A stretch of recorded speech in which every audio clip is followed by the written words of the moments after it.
பொதுத்துறை நிறுவன பங்குகளை தனியாருக்கு விற்பனை செய்யும் மத்திய அரசின் கொள்கையை ஒரு நாளும் அதிமுக ஆதரிக்காது என சட்டப்பேரவை எதிர்க்கட்சி கொறடா எஸ்.பி. வேலுமணி சட்டப்பேரவையில் திட்டவட்டமாக தெரிவித்துள்ளார். நஷ்டத்தில் இயங்கும் பொதுத்துறை நிறுவனங்களின் பங்குகளை தனியாருக்கு விற்பனை செய்யப்படுவதை கருணாநிதி தடுத்ததாக தொழில்துறை அமைச்சர் தெரிவித்தார். இதற்கு பதிலளித்து பேசிய சட்டமன்ற எதிர்க்கட்சி துணைத் தலைவர் ஆர்.பி. உதயகுமார், நஷ்டத்தில் இயங்கி வரும் பொதுத்துறை நிறுவன பங்குகளை தனியாருக்கு விற்பனை செய்யும் நடைமுறையை காங்கிரஸ் கட்சிதான் கொண்டு வந்தது என்றும், அப்போது கூட்டணியில் இருந்த திமுக அவற்றை தடுக்க எந்தவித நடவடிக்கையையும் எடுக்கவில்லை எனவும் தெரிவித்தார். அதன் பின்னர் தமிழக முதலமைச்சராக இருந்த புரட்சித் தலைவி ஜெயலலிதா நஷ்டத்தில் இயங்கும் பொதுத்துறை நிறுவன பங்குகளை தனியாருக்கு விற்பனை செய்யும் நடவடிக்கையை கடுமையாக எதிர்த்ததாகவும் அவர் தெரிவித்தார்.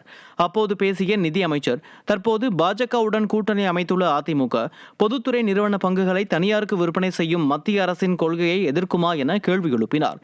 இதற்கு பதிலளித்த சட்டமன்ற எதிர்க்கட்சி கொறடா எஸ்.பி. வேலுமணி, கூட்டணி வேறு, கொள்கை வேறு என்று விளக்கம் அளித்ததோடு மட்டுமல்லாமல் பொதுத்துறை நிறுவன பங்குகளை தனியாருக்கு விற்பனை செய்யும் மத்திய அரசின் கொள்கையை ஒருபோதும் அதிமுக ஆதரிக்காது என திட்டவட்டமாக அறிவித்தார்.